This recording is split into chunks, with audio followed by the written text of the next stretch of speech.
Pues otro día. ¿Ya?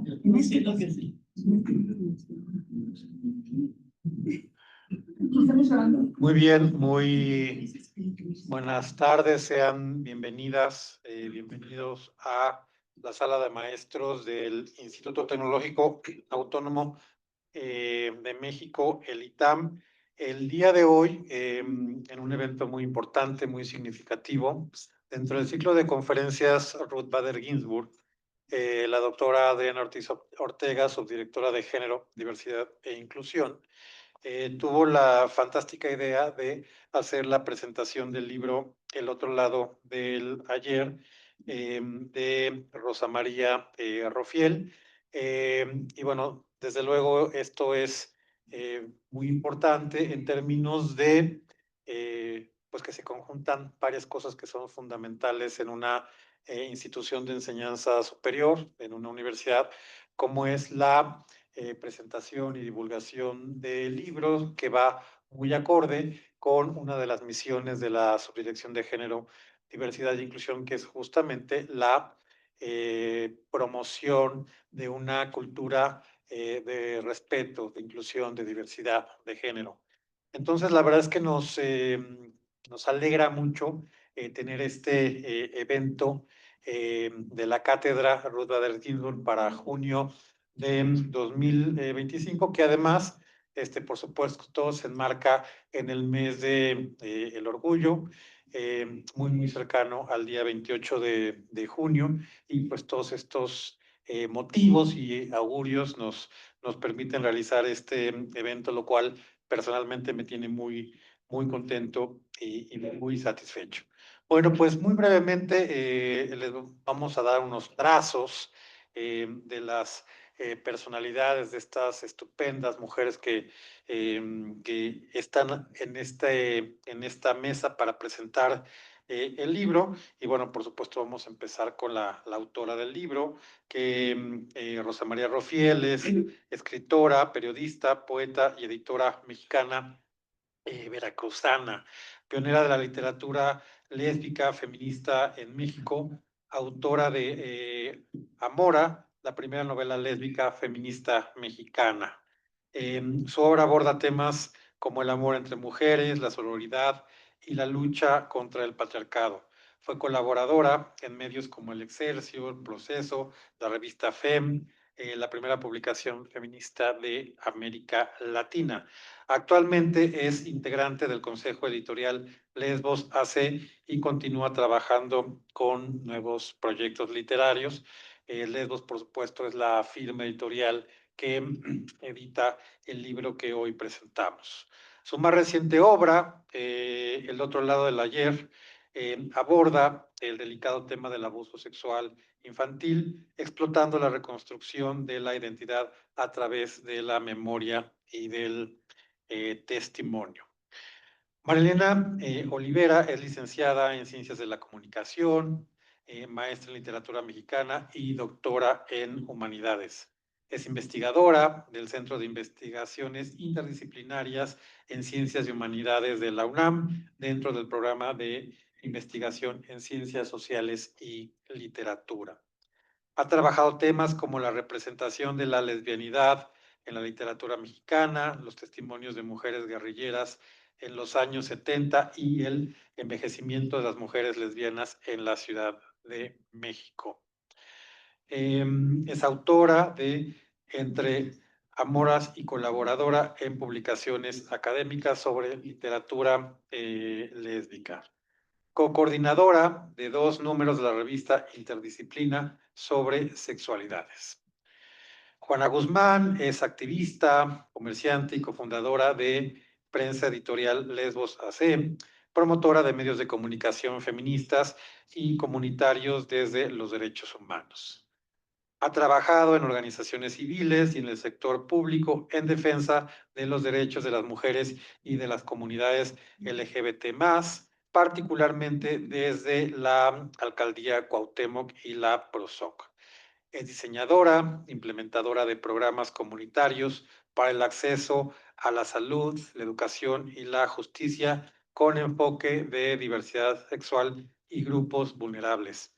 Es facilitadora también de talleres y capacitaciones en liderazgo, equidad y derechos humanos, especialmente dirigidos a mujeres jóvenes. Ha participado como ponente en congresos nacionales e internacionales sobre sexualidad, diversidad, tortura y activismo lésbico.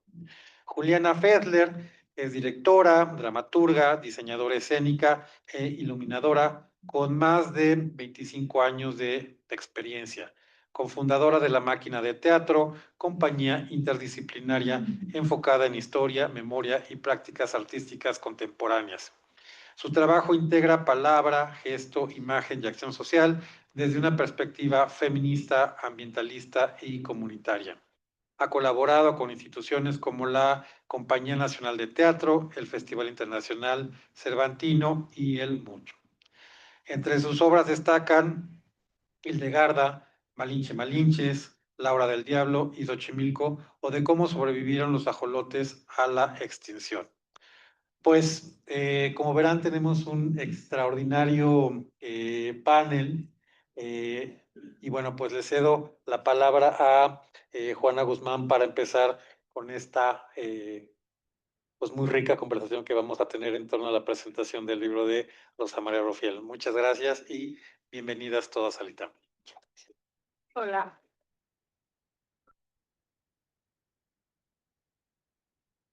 Hola, gracias por la invitación. Voy a leerles algo, ya hablaron un poquito de la compañera Rosa María Rufiel, y como integrante de la prensa editorial Lesbos, pues hablaré un poco de lo que ya sabemos. Algunas personas de las que ya estamos aquí, pues bueno, Rosa María Rufiel, periodista, poeta, escritora, con una larga trayectoria y referente para miles de mujeres lesbianas y feministas. Verbo usar la pluma para aportar la literatura mexicana a la fuerza de la denuncia y la visibilidad de las mujeres lesbianas que se han dado por décadas. Su más reciente libro es una autobiografía necesaria con toques requeridos de ficción, donde la autora nos compromete a cobrar conciencia, esta vez con el tema crucial que se vive en la sociedad mexicana, el abuso sexual a niñas, la complicidad de las familias con los perpetradores, la resiliencia invencible de las víctimas, la complicidad, el amor, la amistad entre mujeres, la importancia de la terapia psicológica y el trabajo espiritual en nuestras vidas. Como apunta la feminista y escritora Berta Hellier, la novela da cuenta de todo lo mencionado, pero en su núcleo se encuentra el proceso de sanación sostenida con el grupo de amigas, las terapias, la escritura, la espiritualidad. María va siendo capaz de confrontar el pasado y construir para sí una existencia plena, en la cual el amor entre mujeres cobra una nueva dimensión. Para la editorial Lesbos, es un honor presentar este nuevo libro que enriquece nuestro catálogo editorial y el de la autora, por supuesto, con quien hemos crecido como editorial al aportar con nuestra labor la importante visibilidad que las mujeres lesbianas feministas nos hemos forjado.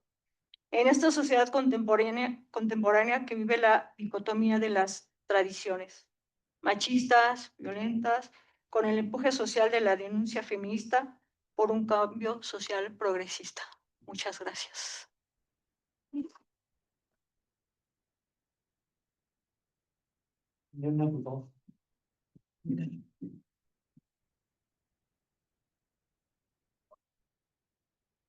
Buenas tardes, mucho gusto de que estén aquí compartiendo con esta mesa.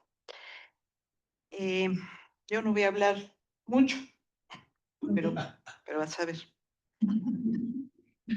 Qué gran reto el de hablar del otro lado del ayer de Rosa María Rufiel. Leo su novela, la pauso, cierto.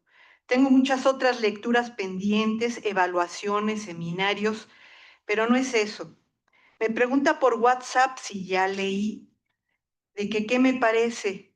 Le respondo que aunque no he terminado, me gusta su estilo sencillo y claro, sus recuerdos a partir de la mirada infantil, que es inevitable con sus palabras recrear la propia vida y reflexionar sobre lo similar y lo diferente. Con respecto al abuso, pues duele, le digo, y me enfermo de una gripe extraña. Le doy más vueltas, pronto será la presentación en el ITAM.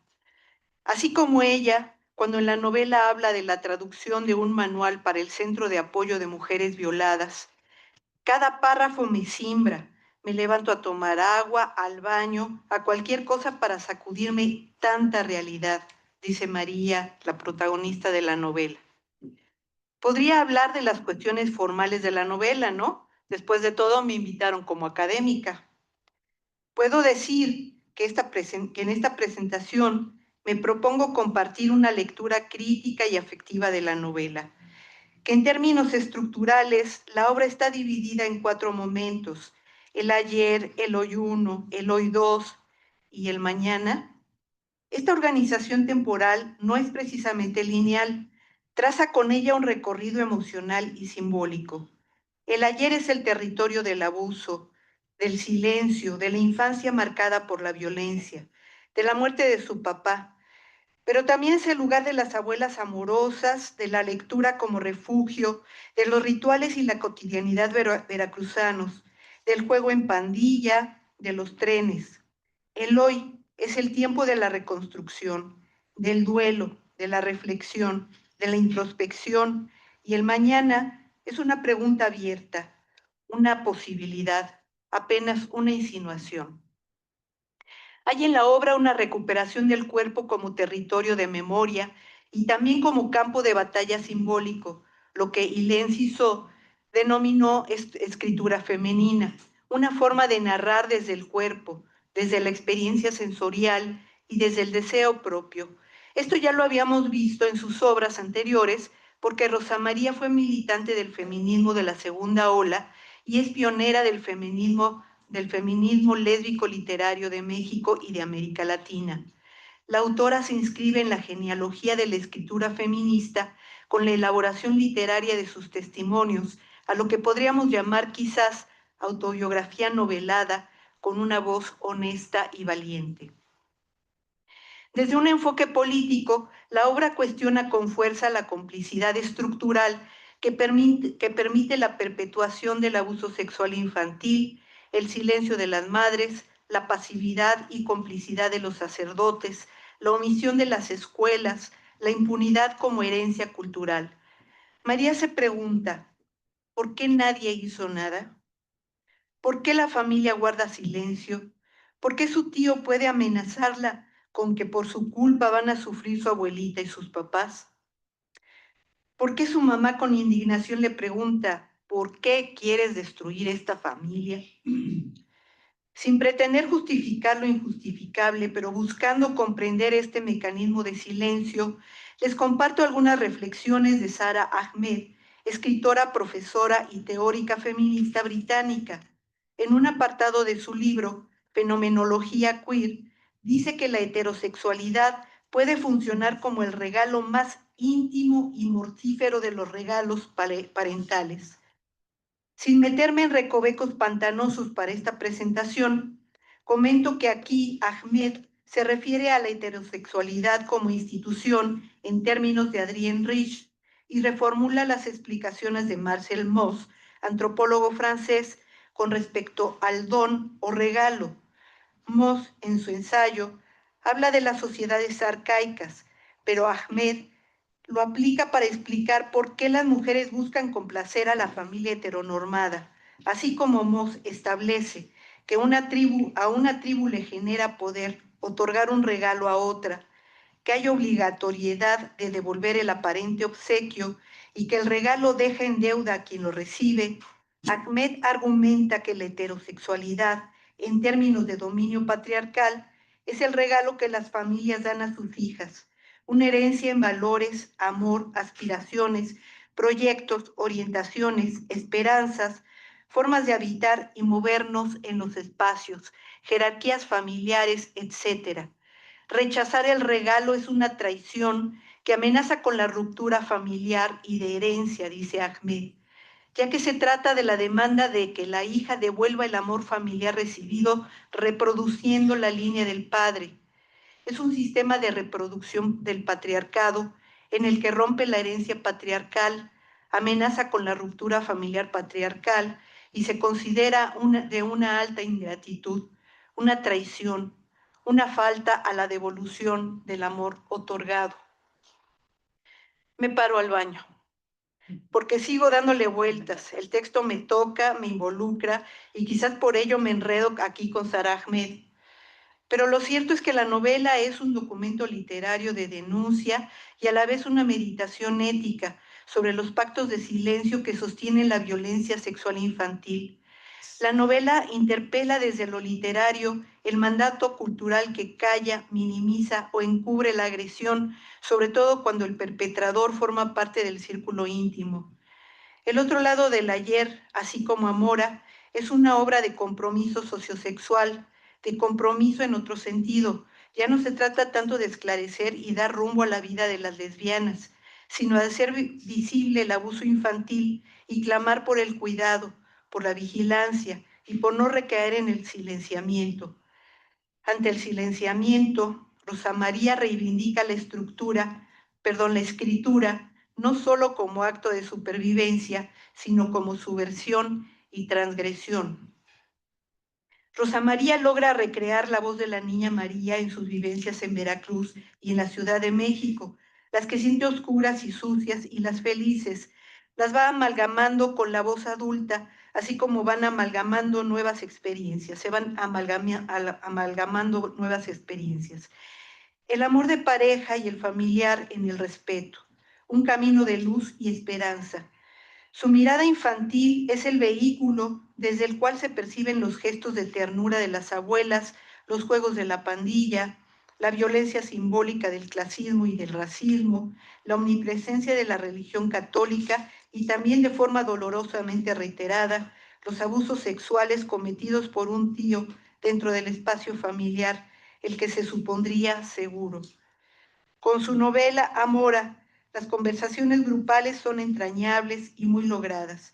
Si en esta novela se oye decir a María varias veces que su proceso es de individualización, es curioso cómo se perciben también las voces y reflexiones colectivas, de mujeres específicamente.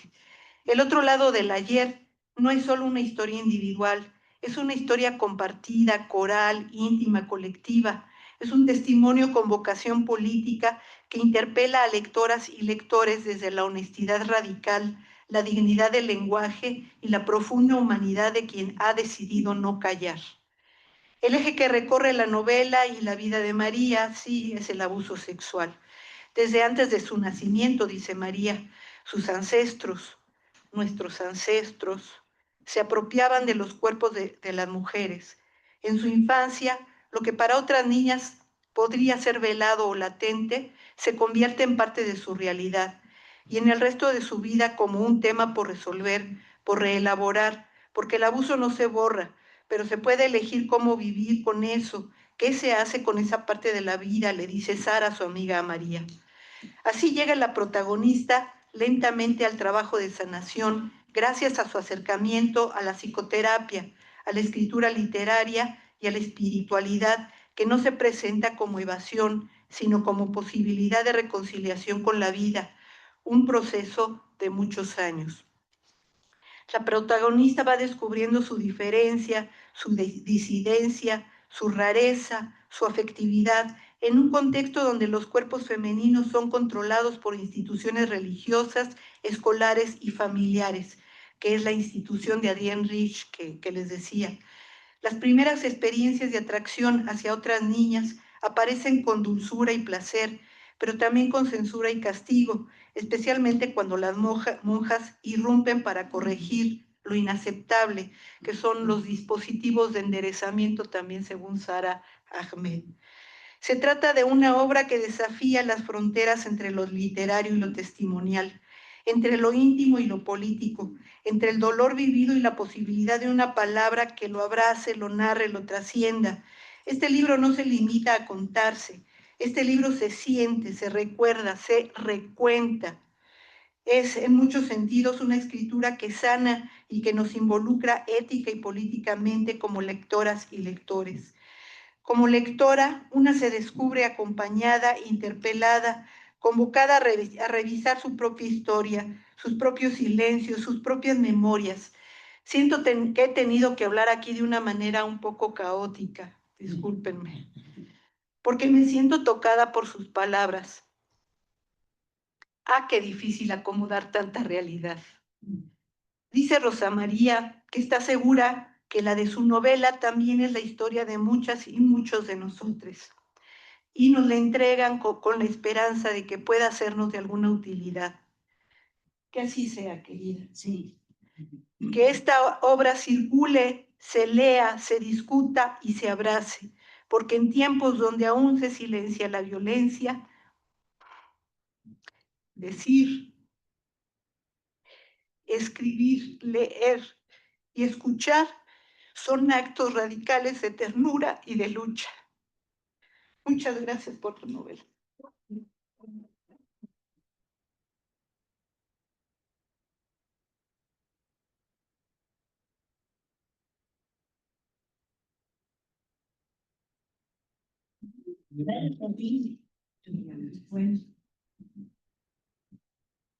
Pues los segundos.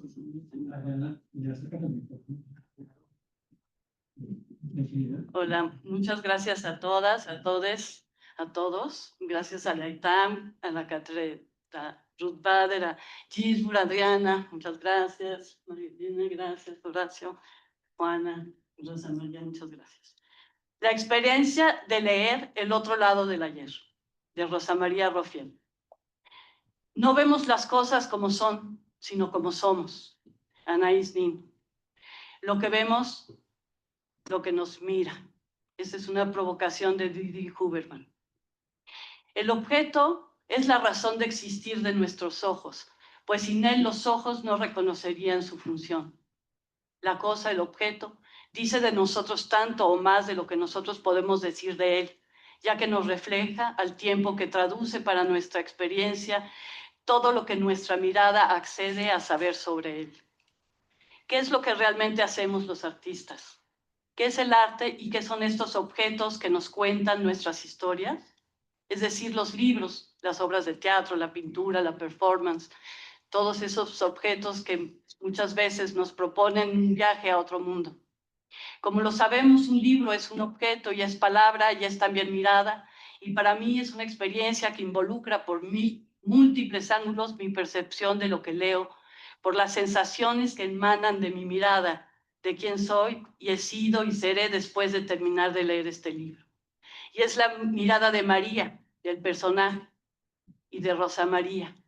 Ella, que está aquí con nosotros, sentada, que yo conozco, que he visto sus ojos azules y su sonrisa. La conocí hace muchos años, pero la vida no nos ha juntado mucho. Lo que nos mira, lo que ella, que miró y vivió, lo que mira, lo que yo vivo, lo que vivo y también miro. ¿Qué se hace con la violencia puesta como un suceso casi cotidiano? Y sí lo es, desgraciadamente, en el mundo y en nuestro país.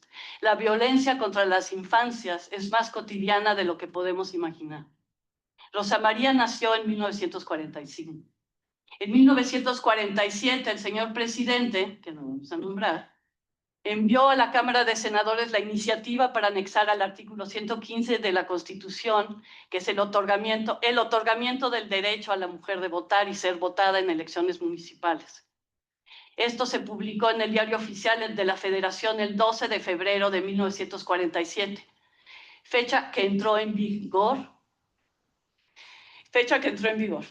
En Aguascalientes, María del Carmen Martín de Campos se convirtió en la primera presidente municipal de esta ciudad. En 1951, cuando el tío ya tocaba a María, ya se visibilizaba la violencia ejercida sobre las mujeres y las mujeres demandaban el derecho sobre sus cuerpos. Las mujeres reconocían como suyo propio su cuerpo y peleaban por sus derechos. En 1953, el 17 de octubre, para ser más precisa, se publica en el Diario Oficial de la Federación un nuevo texto o anexo al artículo 34 constitucional. Son ciudadanos de la República los varones y las mujeres que, teniendo la calidad de mexicanos, reúnan además los siguientes requisitos: haber cumplido 18 años de edad siendo casados, o 21 si no lo son, y tener un modo honesto de vivir. En 1951, en que empezó el abuso, más o menos, un poco antes, y 1965, ella pudo, que en el año en que ella por fin más o menos pudo hablar, el movimiento dentro del movimiento feminista era enorme, importante y fantástico. Los cuerpos se redefinían y eran reapropiados en la esfera pública, al mismo tiempo que este cuerpo de niña pequeña, de ojos azules, era abusado. Era reclamado como propiedad de un familiar. Era el territorio personal de un ser masculino que reclamaba el silencio y la complicidad no solo de sus entornos, como lo sabemos, exigía la complicidad de toda la sociedad y lo lograba. Para aquel entonces, tal como sucede hoy en día, aunque quizás en menores proporciones, la violación era un delito escasamente denunciado. Las cifras oficiales muestran la existencia de pocas acusaciones penales y más reducida aún era la relación porcentual entre acusación y sentencia.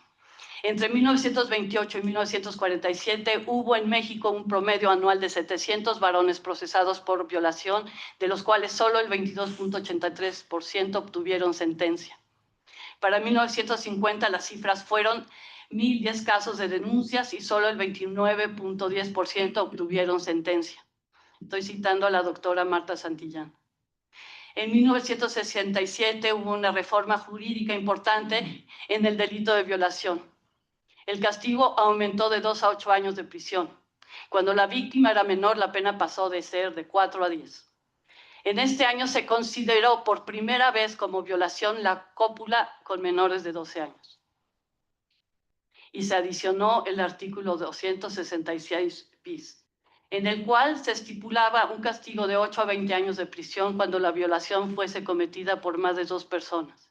Asimismo, se estableció que además de estas sanciones se agregarían de 6 meses a 2 años de prisión cuando la violación hubiera sido cometida por el ascendente contra su descendiente, por el tutor en contra de su pupilo, o por el padrastro o amasio de la madre del ofendido en contra del hijastro o hijastra. Esto evidencia una mayor conciencia política y social en torno a esta problemática, pero fue hasta la década de los 70 cuando la violencia sexual contra las mujeres y las infancias comenzó a ser mayormente atendida por parte de las autoridades judiciales, lo que elevó sin duda el número de denuncias y sentencias. Pero a pesar de la visibilidad que fue adquiriendo esta práctica delictiva en el último cuarto de siglo, lo cierto es que sigue siendo una epidemia y sabemos que no se persigue ni se castiga realmente. La violación en nuestro país sigue siendo un crimen anónimo y subjetivo, que mira literalmente desde el punto de vista personal y de acuerdo a las sociedades donde se comete. Hago estas anotaciones para apuntar cómo Rosa María Rufiel camina de la mano con la historia, ya desde 1989 con su novela Amora, que todas conocemos, y que sabemos todo lo que destapó, la importancia que tuvo y todo lo que provocó en su momento en que la literatura homosexual, ¿no?, cobraba vida, y allá daba Nancy también, y en fin, ¿no?, en México fue un momento muy importante. Y ahora lo hace con esta nueva novela, en la cual nos relata su propia historia desde María, junto a la historia del cuerpo femenino y su visibilidad pública, y también la posibilidad personal de trascender esa violencia en el camino. En nuestro país, como lo atestiguamos en la novela, los logros sociales, políticos, públicos, de grupos y asociaciones todavía no llegan a tiempo para salvar un cuerpo. Las luchas incansables, la buena voluntad, la compasión y el acompañamiento son experiencias post la herida. En el dolor seguimos estando siempre muy solas. Me lo dijo una madre cuya hija fue asesinada. En el texto que relata la vida de María, hay varios quiebres, saltos, memorias que se hacen presentes y que en la revoltura que la autora hace del tiempo me parece que la impronta es tratar de reorganizar la memoria en compañía de las lectoras, haciéndonos sentir que hemos estado todo el tiempo sentadas en una cafetería platicando frente a frente con María. María recuerda. A mí me gusta más usar la palabra recordar, es decir, volver a pasar por el corazón cuando hablamos de las prácticas de la memoria.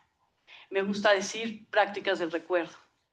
La autora vuelve a sus recuerdos sin temor al dolor. El dolor desde la adulta ya es otra cosa. Lo sabemos todas, casi todas. Lo hemos experimentado. Casi todas nos miramos a veces en silencio y nos sabemos.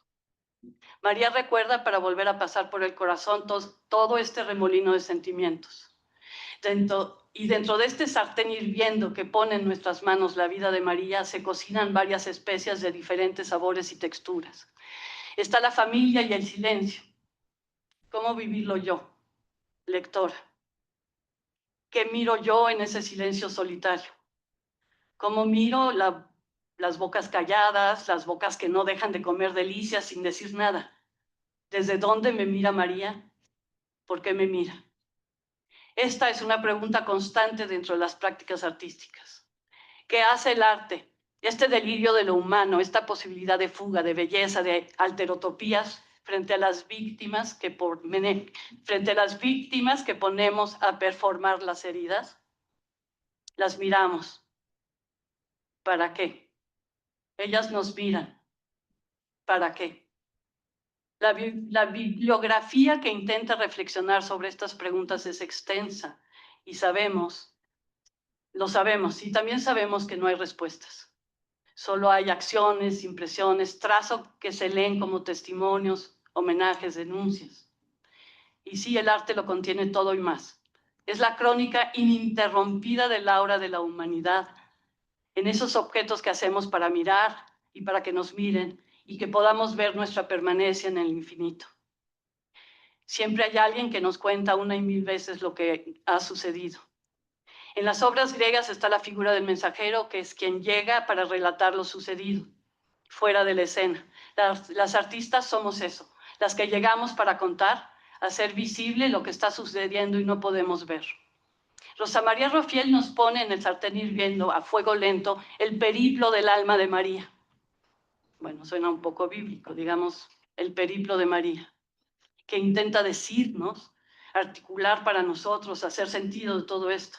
Y la escritura de Rosa María es tan casual, es tan crónica, es tan día y noche, tan así es como es la vida. La sal es la sal, el tío es el tío, la tía es la tía, la hermana es la hermana, la madre es la madre.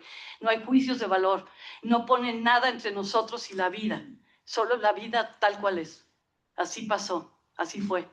No nos hace la tarea y parece decirnos: tú, lectora, toma el lugar que puedas, siéntate en la silla que encuentres y vive el relato de mi vida desde tu vida como puedas. ¿Cómo asumir? Asumir esta relación entre dos partes que apenas se conocen, que va más allá de los hechos, que miramos, que leemos. ¿Cómo se articula en el mundo la palabra perdón? El perdonar es la única vía. Si no perdono mi verdugo, se lleva no solo mi cuerpo, se lleva mi alma. El arte está lleno de nuevo de estas preguntas sin respuestas. Nos ayuda a filtrar, nos acompaña, nos devuelve la calma. El viaje de Rosa María hacia el sanar, como ella nombra lo que busca, es intenso, es oscuro. Lo sabemos, de alguna manera lo hemos vivido. Pero aquí imaginemos unas líneas de fuga que van desde el texto hacia nuestra perspectiva, hacia nuestros ojos. Las palabras silvanadas desde lo normal, desde el helado y la conversación con el tío, la rica comida y el vinito y la conversación entre amigas, en definitiva nos evalúa y nos da el permiso para construir esta historia desde la imagen de nosotras mismas. Y esto se vuelve una relación ya muy compleja. El latigazo nos devuelve algo más que una sensación. Nos regresa a una relación activa que impacta sobre nuestra vida en términos de vivencia psíquica, física y emocional. Al punto que toda nuestra vida al menos en este preciso momento en que leemos, parece depender de este objeto que leo y miro. Las cosas que miramos nos devuelven una imagen en espejo que al final siempre termina siendo una parte importante de nosotros mismos. Yo, Juliana, me duelo al leer este libro. Y otra vez volvemos a preguntarnos desde el arte cómo salvarnos. Me levanto, dejo el libro, tengo que ir a un ensayo. Cuando regreso, Emma ya nos enseñó a cantar Hugh. Para mí, no es sorpresa porque conozco a Rosa María, pero no sabía que María reaparece el sartén y el huevo revuelto. Ambos rompen la Matrix para llevarnos a un terreno desconocido o conocido. Cada quien elige en qué creer. Yo he caminado mis palabras a mi manera. Eso pienso leyendo, tal vez soberbia. Me acomodo y sigo leyendo. Aquí es muy importante no perder de vista el cordón invisible, que es la conexión que se establece al mirar, al leer, porque es fundamental, porque el resultado de ese trayecto es la fuerza vital que le da credibilidad y potencia al libro, al relato, y por ende al ser vivo que registra esa potencia, es decir, el lector. Hay un acto de fe entre el espectador y el que es espectado, una convención que se establece. Yo te creo a ti, que estás ahí, prestándole el cuerpo a los ausentes. Esto lo decimos mucho en el teatro. Y dentro de las palabras, o en este espacio, en esta galería, donde yo soy espectador de algo que se me muestra. Yo te creo a ti. Algo que se me muestra, que me es revelado. El arte no es redentor, ni es su papel salvarnos, ni siquiera se define su utilidad social. No es un medio de denuncia, o tal vez sí. El suyo no es el papel del periódico ni del noticiero. El arte es, a fin de cuentas, una expresión de lo humano. Por lo tanto, no se le puede demandar ni un mensaje ni un formato concreto. Lo cierto es que, mientras la artista esté próxima a la violencia, expresará aquellas pulsiones que no la dejarán dormir, que no la dejarán comer, que no la dejarán vivir hasta que se materialicen en obras. Violencias, creación, la mirada interior y el perdón. Esa es la ruta que nos propone María desde Rosa María. Gracias.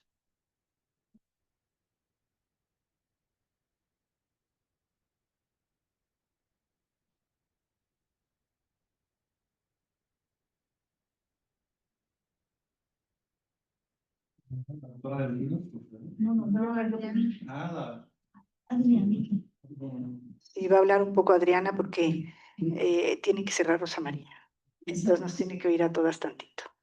Unos 5 minutos de hablar, porque yo lo que creo que quiero hacer es seguir poniendo a dialogar a la obra de Rosa María con un contexto histórico, con un contexto social. Quería hablar de la obra como una obra literaria, pero pues ya me ganó Juliana y ya me ganó María Elena. No, no es cierto, eso solo es un juego. Quiero decir que es maravilloso que tengamos creadoras que hablan de la obra de una gran creadora que es Rosa María Rufiel. Y que en ese sentido lo que a mí me corresponde es seguir alimentando este diálogo social, reconociendo algunos hechos históricos de los cuales yo creo que hay que tomar nota, de los cuales hay que pensar para otro libro que está escribiendo Rosa María y que tome en cuenta su participación en la revista FEM, ¿no? Y yo ahí, mi referente quiere ser, sobre todo los movimientos sociales, hablar de los feminismos en Estados Unidos en los años 60, cuando por primera vez se rompe este código de no hablar de lo sexual, cuando las mujeres en ese momento estadounidenses, afroamericanas, de raza caucásica, en fin, o no antecedentes más que raza, son capaces de articular lo que fue el movimiento feminista más grande del mundo. Y en ese momento, ya Betty Friedan, una de las que más escribe sobre esto y que le da impulso a este movimiento, ya hablaba del Lavender Menace, la amenaza violeta, que habría que impedir que al movimiento feminista se le asociara con el Lavender Menace, porque entonces esto desprestigiaría al feminismo, lo haría un movimiento de mujeres que odiaban a los hombres. Y esto fue un gran debate que fue llegando a México de múltiples maneras. Llegó ya con la derrota de las americanas, que no lograron pasar el Equal Rights Amendment, o sea, la enmienda de la igualdad, ¿no? Hay una serie magnífica que cuenta eso, Mrs. America, de cómo de una mujer que tampoco nunca llega a ser ni siquiera congresista, Phyllis Schlafly, logra contener mucha de esta discusión social. Pero las semillas habían sido plantadas. Y esas semillas fueron muy hábilmente llevadas a la escena internacional, sobre todo por Bella Abzug. Y así es como se gesta la primera conferencia internacional de la mujer, que es en Ciudad de México. Y entonces es en la Ciudad de México, como muy bien contaba Juliana, que por primera vez la palabra lesbiana aparece en un diario, ¿no? No había lesbianas antes, no había, por eso no había aparecido. Y entonces esto da lugar a un debate social muy interesante, pues ¿qué es una lesbiana? Pues ¿qué es un movimiento? Pues ¿cómo puede hablarse de todo esto? Y pocos años después, pues surgen grandes grupos mixtos, donde mujeres lesbianas empiezan a hacer los primeros escritos. También esto le va a dar fuerza a las creadoras, a Nancy Cárdenas, a Rosa María Rufiel, les va a dar un piso desde el cual hablar. Fue un movimiento mixto que se dejó sentir muchísimo, muchísimo en México. Hubo grandes marchas que cuestionaban la posesión de Cuba, muy cercanas a la figura de Trotsky y al trotskismo, que hay que reivindicarlo muchísimo como una figura mexicana, como un hallazgo tremendo que se lo haya traído Lázaro Cárdenas acá, aunque Lombardo Toledano le ha dicho, pero ¿cómo? ¿No? Y los comunistas, pero ¿cómo? Pues así, va a llegar aquí a México Trotsky, va a vivir en Coyoacán. Y entonces todo esto fue armando una plataforma social donde estos debates resonaban. Y ya Rosa María era parte de estas discusiones, desde su papel en ese momento de activista, de una persona cercana a los grupos de mujeres que empezaban a tratar de ver cómo atender a las víctimas de violencia, porque nadie las atendía, ¿no? Así de vámonos ahorita a una casa y ahí les decimos que las recibimos. ¿Cómo? Pues así.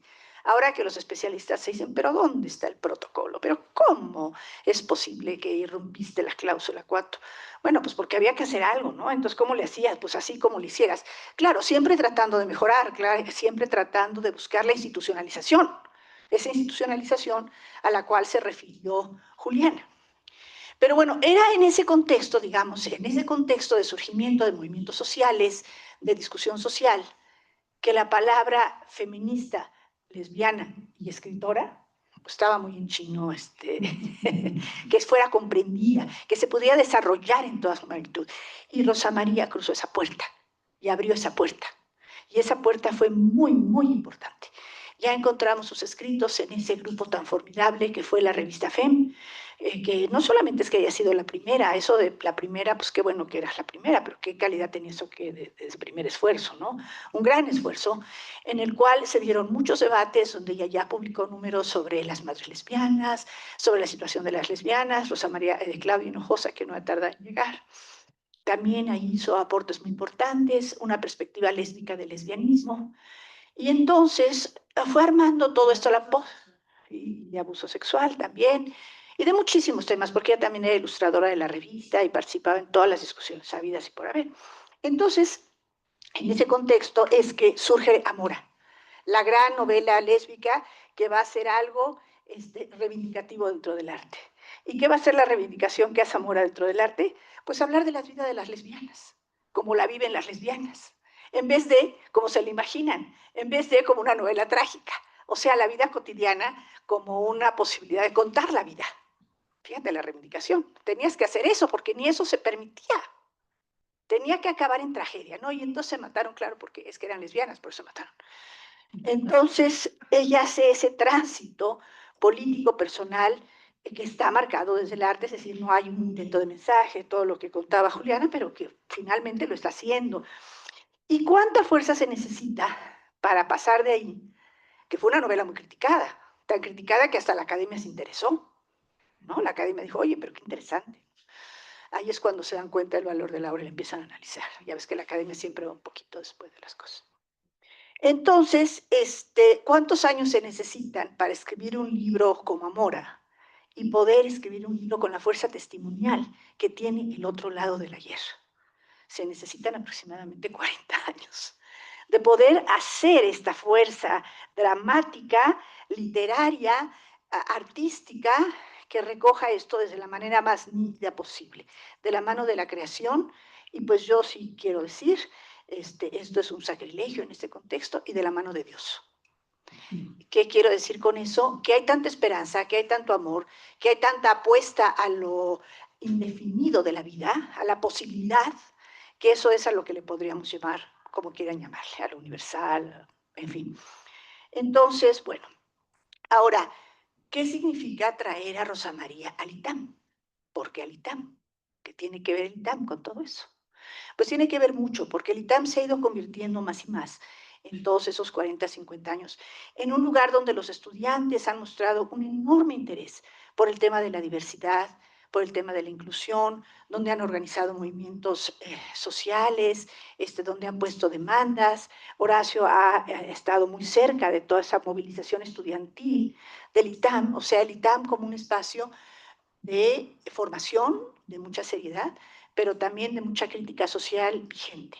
Entonces, hicimos en esos años de la pandemia, en estos 5 años que estaba en el ITAM, nos tocó mucho ver que se abría la puerta para hablar de transexualidad, de transgénero, y organizamos muchos eventos en ese sentido. Pero una de las cosas que siempre pidieron los estudiantes es, pero traigan a Rosa María Rofiel, oigan, ¿cómo no se dan cuenta que escriba Mora? Tráiganla, que nos dé una presentación, y lo hicimos en línea. Fue un evento propiciado mucho por ese mismo pensamiento estudiantil. Y ahora, actualmente, pues es necesario volver a recuperar esa voz lésbica, feminista, creadora de escritoras, que es una vertiente muy importante de la propuesta actual. Cuando hablamos de interseccionalidad, pues cómo vamos a hablar de la famosa interseccionalidad, es decir, de cómo se cruzan las variables sociales, si no conocemos la experiencia humana. Desde ahí tenemos que hablar. Y así fue como surgió esta invitación a la editorial Lesbos, que atentamente está aquí, a la posibilidad de que María Elena comente la obra, y Juliana también. Así que les agradecemos mucho estar aquí. Muchas felicidades, Rosa María, y gracias por tu obra.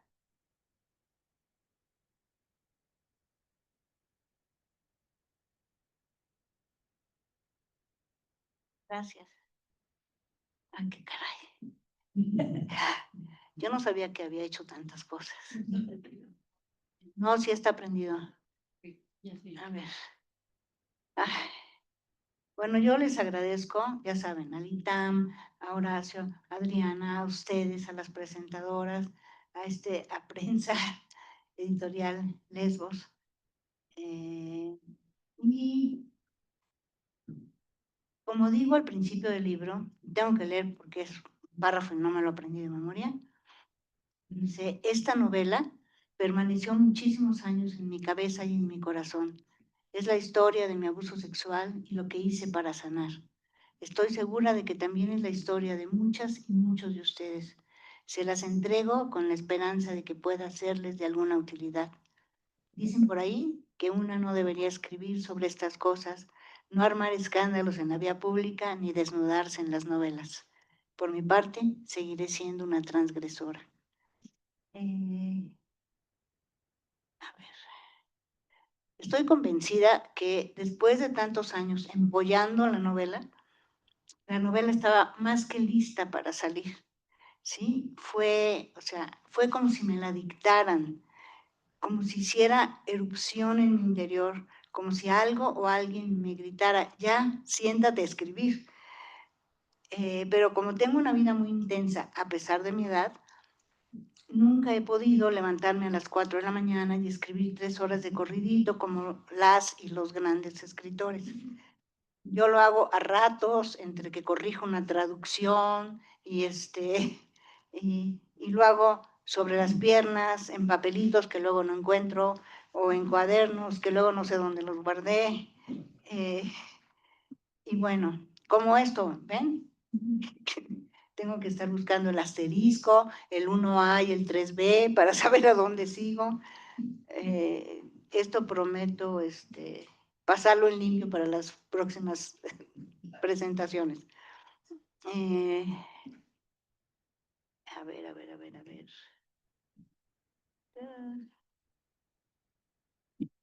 Ok, yo siento que todo este asunto de escribir empezó en 1980. La década de 1980 fue de grandes revelaciones y regalos para mí.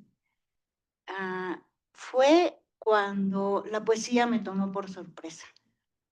Y el primer poema que escribí fue, ni más ni menos, que Gioconda, que es un poema dedicado a mi vulva. Imagínense, Dios mío, 1981. Fue un escándalo y una transgresión mayor. He contado esta historia, pero creo que casi nadie de aquí la ha escuchado. Yo estaba leyendo una novela de Carlos Fuentes que se llama Aura, y ahí un personaje masculino habla muy peyorativamente de los genitales femeninos, pero muy peyorativamente. Y yo me enojé. Y luego, poquito después, leí Miedo de volar de Erika Young, una famosa feminista norteamericana. Y ahí en su libro, Erika Young dice, lo peor de la condición femenina es que tenemos el sexo oculto. Yo dije, no, pues ya basta. ¿Por qué insultan tanto a esta parte de donde sale la vida, ¿sí? De donde pasan tantas cosas hermosas y maravillosas, nuestro placer, etcétera, ¿no? Entonces ahí mismo, en las páginas del libro de Erika Young, yo empecé a escribir el poema de la vulva, que empieza algo así, yo no me sé de memoria mis poesías, tache, pero dice algo así como, mi vulva es una flor, es una concha, un higo, un terciopelo, tiene aromas y sabores, algo así. Pero yo, la mera verdad, es que lo que quería compartir es lo que es mi vulva para mí y lo que seguramente es para miles de mujeres. Entonces nadie la quiso publicar, evidentemente, aunque se publicaban ya en los suplementos. En aquel entonces el 1+1 era el periódico más de vanguardia, y publicaba en su suplemento cultural poemas de Cavafis, que habla del glande, el no sé cuántas cosas, el pene parado y el pene acostado y no sé qué, pero no quisieron publicar lo mío, mi poema de la vulva, que de veras es hermoso, porque era demasiado fuerte para ellos, ¿no? Entonces, total, la poesía me tomó por sorpresa y los poemas seguían saliendo, e inclusive me empezaron a invitar a programas de radio y decían, la poeta Rosa María Rufiel. Y yo les prometo que yo volteaba y decía, ¿quién? Porque yo no me consideraba poeta. Tuvieron que pasar muchos poemas y mucho tiempo para que yo me empezara a considerar poeta. Pero en esa misma década de 1980, yo leí la trilogía autobiográfica de Simone de Beauvoir, ¿sí? Que son Memorias de una joven formal, La plenitud de la vida y la fuerza de las cosas. Y yo no sé, de veras, no sé por qué extraño embrujo, pero la lectura de esas obras me empezó a revelar, a develar que yo podía ser escritora. Me aterré y dije, no, me estoy sugestionando, yo no sé, por leer tanto. Y no, me pareció una responsabilidad demasiado grande, porque lo que se plasma en el papel se queda ahí y es determinante o puede ser determinante para la vida de muchos seres humanos. Entonces yo decía, no, hay nanita, yo no le entro, ¿no? Pero pues seguían saliendo los poemas y esta cosa que aquellos de ustedes que escriben ya lo sintieron, escribir se va volviendo una necesidad. Entonces cuando dije, ok, a ver, lo acepto, a lo mejor soy escritora. Pero entonces me dije, a ver, feminista y escritora, pues 1+1 son 2. Y dije, ok, acepto el reto, pero yo voy a escribir cosas que ayuden a las mujeres, aunque fuera un poquitito, a cobrar conciencia de 1000 cosas que ya vivían en su cotidianidad, otras que les gustaría vivir y otras más que quisieran no estar viviendo. Y una preocupación mía mayor era mostrar el lado luminoso del amor entre mujeres, porque todo lo que yo había leído era patético, ¿sí? y les estoy hablando de escritores mexicanos y escritores extranjeros. Acuérdense del Pozo de la Soledad, de Radcliffe Hall. Yo decía, yo no quiero eso, ¿sí? Y aquí les puedo mencionar la obra de Revueltas de García Ponce, de Pita Amor, de Ethel Krause. Y aquí algo que dijo Adriana es fundamental. Bueno, volviendo un poquito a esto. Yo lo que quería era un poco ir en contra de esta imagen que durante siglos se dio de las lesbianas, ¿sí? Como seres grotescos, traidores, adictos, asesinas, hasta asesinas acabamos siendo. Y yo dije, no, yo no tengo ninguna amiga así. Sí las hay, seguramente sí las hay, pero yo no conozco a ninguna. Entonces, así nació Amora. Exactamente así nació Amora. Ahora déjenme que me encuentren por qué nació Amora así.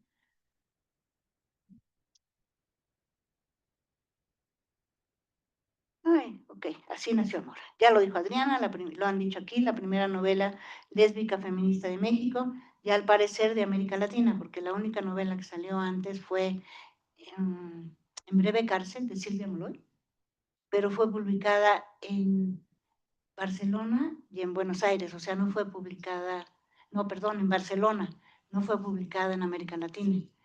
Y siento que el éxito de Amora, que ya va en su quinta edición, radica principalmente en que las personajes no son como esas grotescas que nos habían mostrado durante tanto tiempo. Entonces, claro, hasta el día de hoy, las chavas prefieren identificarse con esas personajes simpáticas de Amora, a las que me dio mucha risa porque uno de los críticos de aquella época, Amora se publicó en 1989, en septiembre salió. Uno de los críticos de Uno más Uno, de reseñistas de Amora, dijo, ¡ah! Ahora resulta que las lesbianas en el libro de la Rofiel son inteligentes, bonitas y felices. Yo dije, pues sí, así somos, muchas de nosotras así somos, ¿no? Por algo gay, se nos dice gay, ¿sí? Eh, bueno, si me salto a lo regreso. Y entonces, bueno, Amora sobrevivió 10 años de boicot por parte de Editorial Planeta, ha sobrevivido muchas cosas y sigue siendo la niña de la fiesta. Sí, va en su quinta edición, gracias a la prensa de Lesbos, y todo esto, evidentemente, yo dejé de escribir mucho tiempo, y lo he dicho en otras ocasiones. Hubo dos razones principales, dos decisiones que yo tomé con mucha conciencia y que yo no me arrepiento nunca. Una fue no perderme la infancia de mis sobrinos. Yo soy esa tía con mayúscula que hay en todas las familias, ¿sí? Entonces, yo amo a mis sobrinos hasta el día de hoy, en que ya son adultos, pero no me perdí su infancia, y su infancia que también, de la cual hablo también en esta nueva novela. Y la otra decisión que tomé fue apoyar a mi compañera de vida durante 43 años, no pareja, compañera de vida, que es mucho más que pareja para mí, Pilar Lunes Reguerena, que fue la pionera de la arqueología subacuática en México, y yo decidí apoyarla para que ella llegara lo más alto que podía llegar, y llegó, sinceramente llegó, y claro, ella murió en marzo de 2020, y me regaló un regalo más de los muchos que me había regalado en vida, que fue tiempo para sentarme a escribir otra vez. Y yo tenía mucho susto porque yo digo, llevo muchos años de escribir, ¿qué tal si ya no me acuerdo cómo se escribe, ¿no? Pero lo primero que escribí, que fue lo que rompió, lo que me permitió cruzar esa brecha, fue un texto bellísimo que no está publicado para ella, un texto para Pilar que se llama Esa claridad del alma mía, que va a salir próximamente en una antología que estoy preparando y que algún día saldrá. Entonces, cuando pensé en escribir el otro lado, no pensé, decidí que ya era tiempo, sentí que ya era tiempo de escribir El otro lado del ayer, me fui a mis diarios, ¿sí? Yo todo mi proceso terapéutico llevé un diario que fue vital. Es más, páginas enteras textuales están aquí en este libro. Sí, claro, escribir desde el nivel de conciencia y la experiencia de vida que tengo ahorita, yo este libro no lo pudiera haber escrito en otra ocasión, en otro momento de mi vida, aunque hubiera tenido todo el tiempo del universo, ¿sí? Este libro tenía que salir ahorita, tenía que salir cuando yo ya soy una mujer con una cierta madurez, espero. Ya voy a cumplir 80 años, ya si a los 80 años no tiene una madurez, pues ya, no sé, entra a terapia, todavía es tiempo. Entonces, este es un libro, a ver, esperen. Bueno, este es un libro fuerte, sí, es cierto, es un libro fuerte, ya lo dijeron María Elena y Juliana, pero también es un libro tierno y divertido, y porque esa era mi intención. Mi intención no era que la gente se clavara nada más en, ay, pobrecita, la abusaron sexualmente. No, no. Esta pobrecita aprendió a sacar fuerza de su abuso y además tenía una infancia maravillosa. Y yo lo que quería transmitir en la novela, y creo que lo logré, es lograr un equilibrio entre, ok, sí fue horrible lo del abuso, pero yo vivía cosas tan hermosas con mis primos, Veracruz, mis hermanos, que eran chiquitos y yo los amaba y me sentía como responsable de cuidarlos y todo eso. Muchas cosas hermosas, ¿sí? Que yo viví en mi infancia y que se fueron entretejiendo con lo otro y que me permitieron escribir este libro. Entonces, este libro también es un homenaje, ¿sí? Un homenaje a mi infancia, a mi familia, a Veracruz, a la amistad, a la espiritualidad, al cine, una de mis pasiones. Van a ver cómo aquí María, la protagonista, cada vez que se enamora de una mujer, le encuentra un parecido con una actriz de cine. Entonces, es un homenaje al amor. Es muchos homenajes en un solo libro, sí. Es un homenaje a los lectores y las lectoras.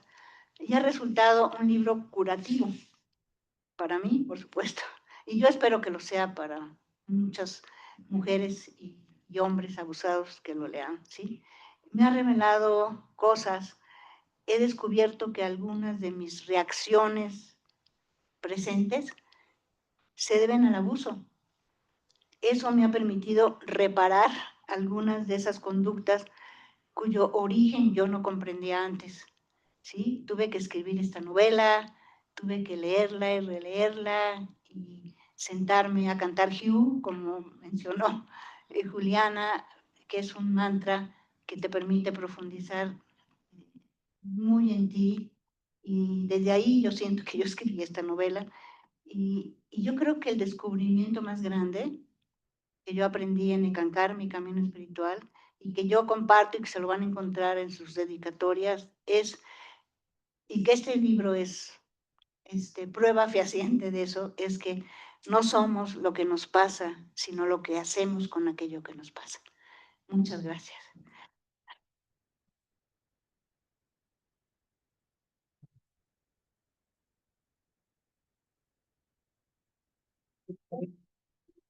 ¿Lees?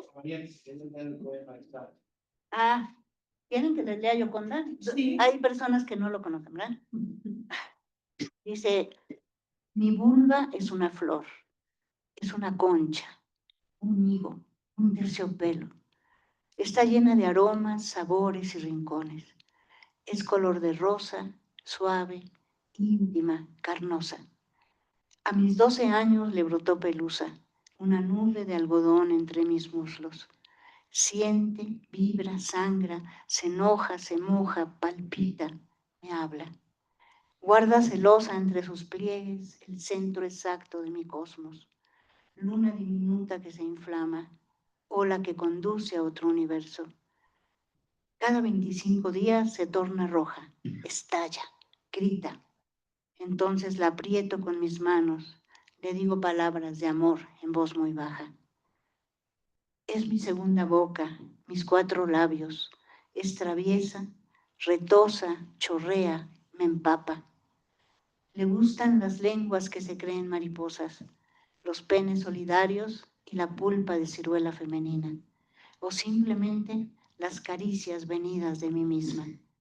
Es pantera, gacela, conejo. Se ofrece coqueta si la miman, se cierra violenta si la ofenden. Es mi cómplice, es mi amiga, una eterna sonrisa de mujer complacida. Wow.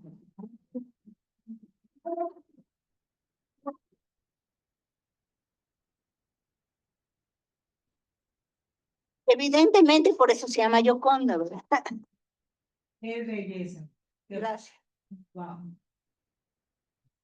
¿Cómo andamos? Ya se nos fue Adriana. No me No, es que tenemos, además de las personas que nos siguen aquí que están aquí en la sala de maestros, pues también tenemos comentarios en las redes sociales de Gilda Salazar. ¿Los lees, Adriana, por favor? Sí, claro. Hermosas todas, maravillosa presentación y cada una de las participaciones enriquecedoras, precisas, contundentes. Una belleza de autora. Felicidades a Rosa María Rafiel y a cada una de las presentadoras. Felicidades a Adriana, muy sentido, auténtico y necesario evento al interior de la academia. Abrazo grande para cada una. Ya quiero leer el libro. Gilda Salazar Antunes, académica de Sonora.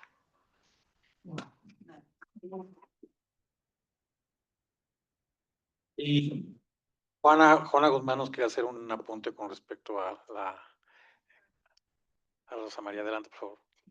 Nada más hacer un pequeño de historia de lo que es Lesbos y por qué estamos editando lo que Rosa María Rufiel escribe, justamente de lo que hablaba Adriana y Juliana, de la historia de las mujeres lesbianas y la homosexualidad. Cuando nosotras empezamos hace 30 años, lo que veíamos en revistas era de hombres gay. Y cuando viene la pandemia de VIH, solo había en ese sentido este trato de la pandemia. Entonces nosotras decidimos, Mariana, que está ahí atrás con la mesa, y yo, en hacer una revista para hablar de mujeres, desde el cuerpo de las mujeres y la salud de las mujeres y la historia de las mujeres, como Rosa María Rofia nos ha hecho pues el honor de tener nuestra editorial para hacer los libros que bien hablan de la comunidad lésbica. Solamente eso, tenemos ahí libros, revistas atrás y nuestra página www.lesbos. Gracias, Rosa María, por confiar en esta editorial que empezó con un fanzine en copias y ahorita somos una editorial. Muchísimas gracias por apoyarnos. No, gracias a ustedes. Yo siempre estoy dando los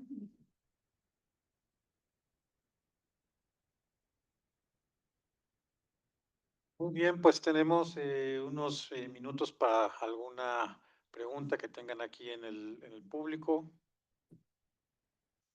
Comentario. Mi hijo Andrés es egresado de CITAM. Y cuando él decidió estudiar aquí, yo decía, no, vete a la UNAM. Yo pensaba el ITAM, oh, un lugar medio cerrado y todos esos juicios que hacemos desde el exterior, ¿no?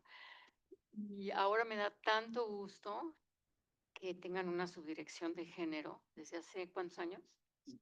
Apenas 5 años. Él ya egresó hace unos 10 años, pero tanto gusto me da que haya este foro aquí en el ITAM, que haya el reconocimiento del tema que es tan importante. El tema no es un tema abstracto, es una realidad.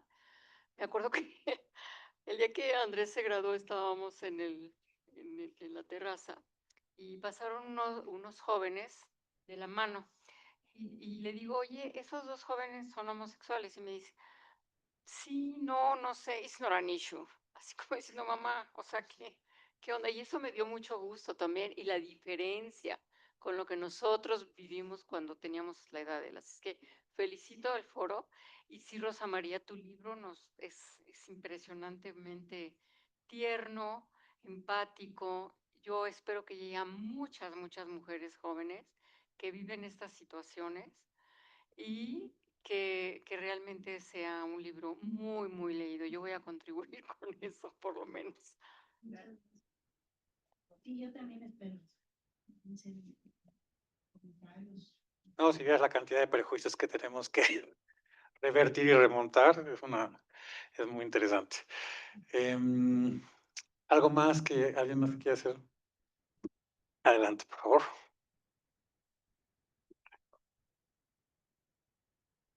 Muchas gracias. Hola, muy buenas tardes. Antes que nada, yo quisiera hacer un comentario. Previamente, yo soy madre de 2 chiquitas, una señorita que acaba de cumplir 15 años, otra señorita que tiene 17 recién cumplidos, y nosotros a través de la editorial Les Voz nos enteramos del evento, vine porque yo quería agradecerle directamente a la señora Rosa María Rofiel. Bueno, yo quería agradecerle mucho, le respeto muchísimo. Hay mucha ignorancia muchas veces de cómo tratar temas lésbicos con los hijos, porque la sociedad como tal no está como muy preparada, ¿no? Estamos los padres, siento yo, hasta todavía mi generación, muy empapados con estos temas y cómo transmitirlos. A través de Amora, leer este libro de Amora con mi hija me ayudó muchísimo. Ella comenzó a interesarse, la mayor, en estos temas lésbicos. Probablemente ya no se ha declarado gay, pero tuvo la inquietud, ¿me explico? Entonces, me pareció maravilloso a través del libro leerlo con ella y, como dice precisamente, no tener ese tabú o esa idea preconcebida de un estereotipo de una lesbiana. Entonces, híjole, nos maravilló y yo dije, tengo que venir a decírselo en su cara a la señora Rosa María. Rosa María, muchas gracias por esta experiencia y esperamos ya leer el siguiente libro. Muchísimas gracias, Juan. ¿Cuál es tu nombre? Alejandra. Alejandra, muchísimas gracias.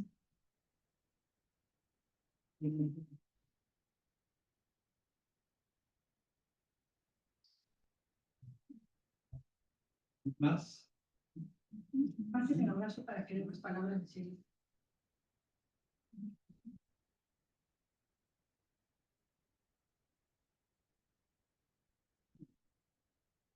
Muy bien, pues de verdad estoy muy agradecido, muy complacido. Ya ven que les había dicho que iba a ser una extraordinaria presentación del libro. Por supuesto, la calidad de nuestras ponentes pues no nos iba a defraudar, sino que honraron desde el arte, la academia, el activismo, la literatura y sobre todo pues con mucha pasión, con mucho amor, poder haber tenido este evento que me parece la manera más digna, feliz y honrosa de celebrar, de festejar este mes del orgullo de la Cátedra Ruth Bader Ginsburg. Así que de verdad, muchísimas gracias a todas las personas que nos siguieron a través de la plataforma Zoom, de las redes sociales, de las personas que nos acompañan aquí en la sala de maestros del ITAM.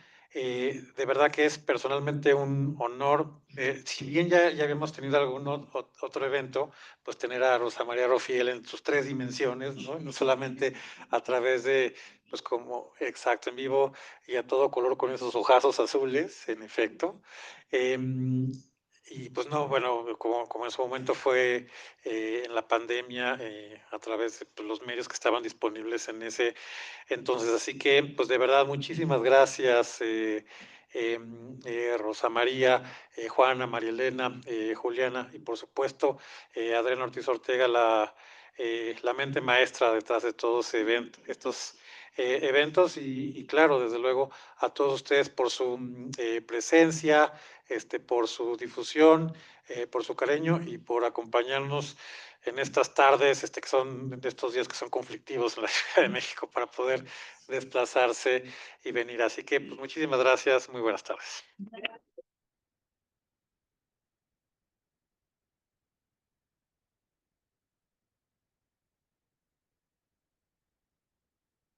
Gracias, Memo. Cerramos transmisión. Muchas gracias. Les vamos a entregar un reconocimiento y les vamos a pedir que nos regalen una foto a nuestras ponentes.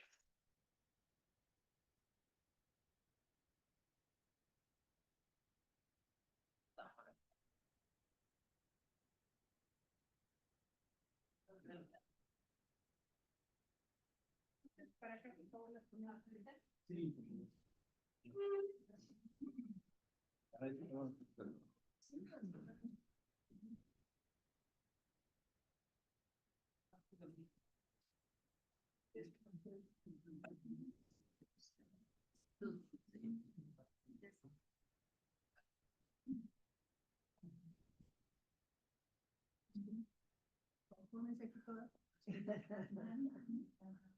Muy bien. Podemos. Vente, güera, para que te tomemos fotos con horas. Así la bandera de Leslie, de oración. Chicas, ¿se pueden hacer un poquito? No, para acá, para que estén centradas. Por favor. Yes. Acá, por favor. No me la mandan, yo nunca los veo.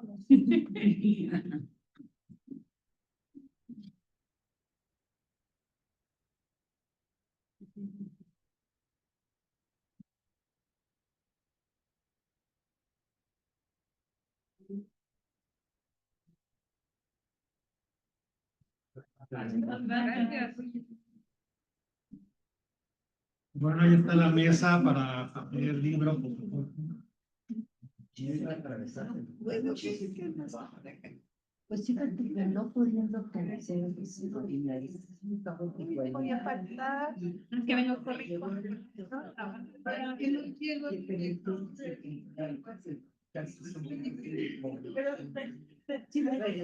Me dijo, sí, y entonces ya me la sé tanto de Por favor. pero más que nada, y no, yo también. Yo te lo diré.